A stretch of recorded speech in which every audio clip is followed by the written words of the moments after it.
Well, today marks Armistice Day, commemorating the end of World War I and all of those who have died in armed conflict since 1918.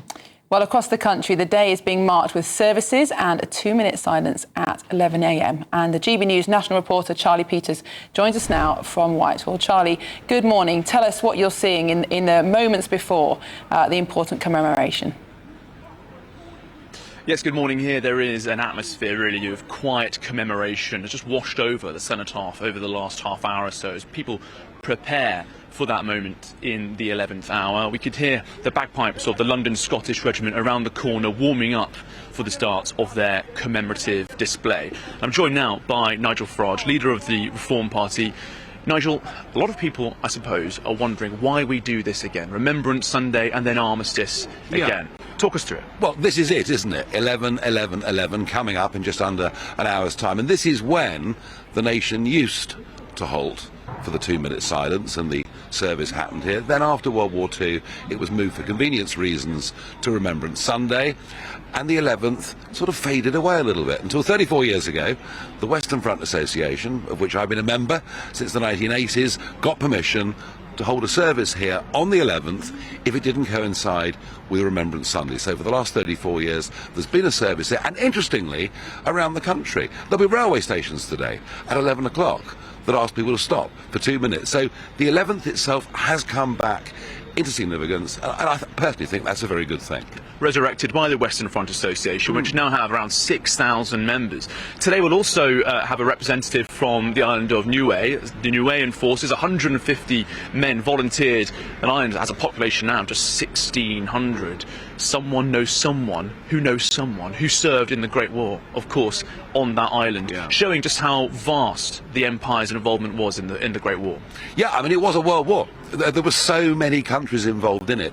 And it's very interesting, 40% of the entire contribution of World War I and World War II came from the Empire/Commonwealth, and all of them volunteered. None of them were pressed into doing it. So, no, we do remember very, very much the contribution of the Commonwealth, and that's why here on Sunday you saw the ambassadors from nearly 50 countries laying wreaths.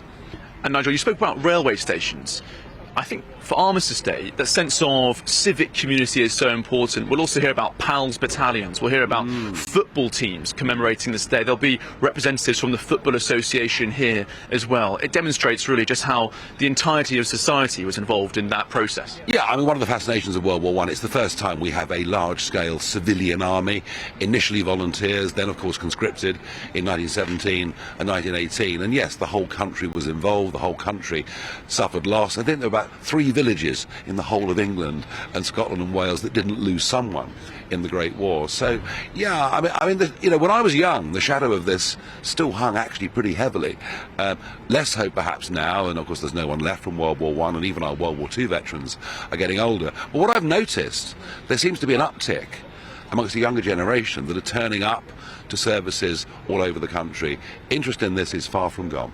And also we're hearing from the Prince of Wales, encouraging people, young people in particular, to wear a poppy.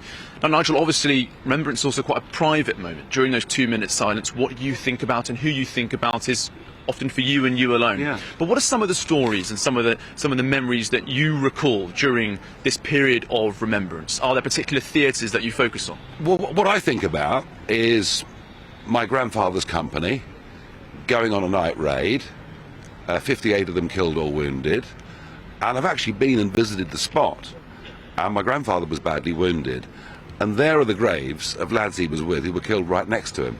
So I think, well, I'm lucky to be here.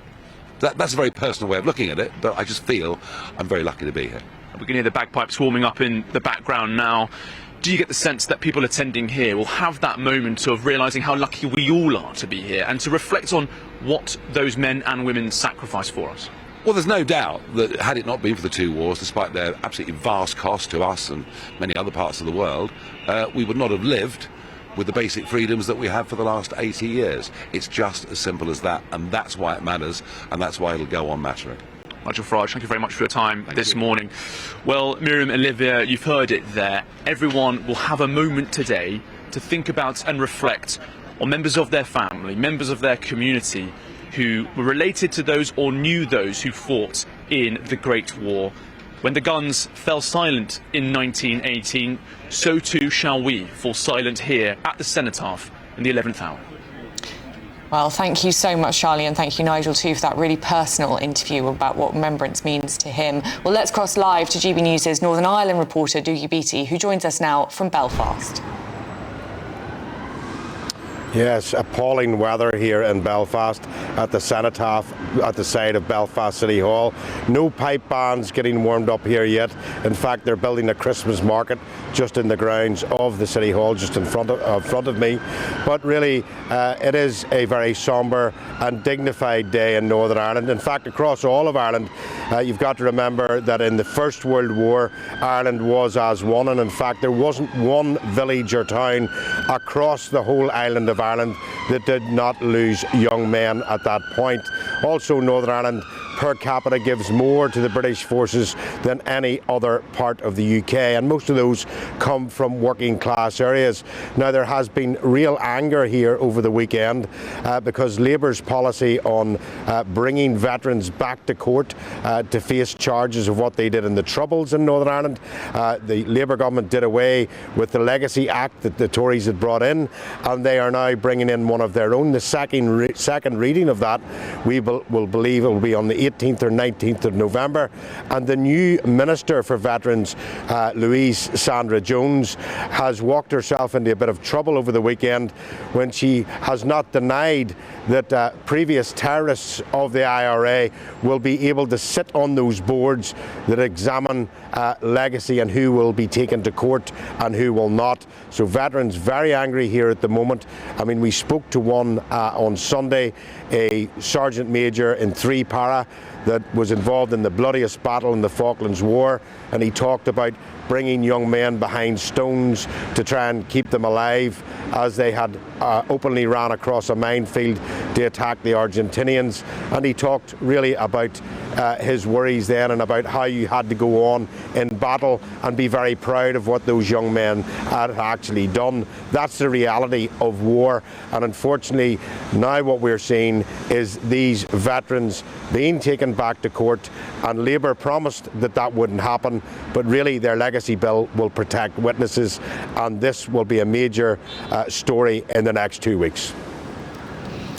Dougie Beattie, thank you so much for that report from Belfast. And it is a reminder, Olivia, that the consequences and the repercussions of that First World War do continue today. And like you were saying earlier, it's passing further and further from living memory, but so important to carry those stories forward from across all 4 nations of the United Kingdom. Exactly. I find it quite moving when I see, very young people in their teens wearing a poppy, and not even their grandparents will have had anything to do with these wars, and yet they do still remember. And that is because we have honoured this tradition of remembrance every year in this country. And it has become more and more popular in recent years. Until the 90s, it was really only Remembrance Sunday that we commemorated. But since then, Armistice Day as well has had a bit of a revival and much more interest in what happened in those wars, which is it's good to see. It's something that brings our nation together.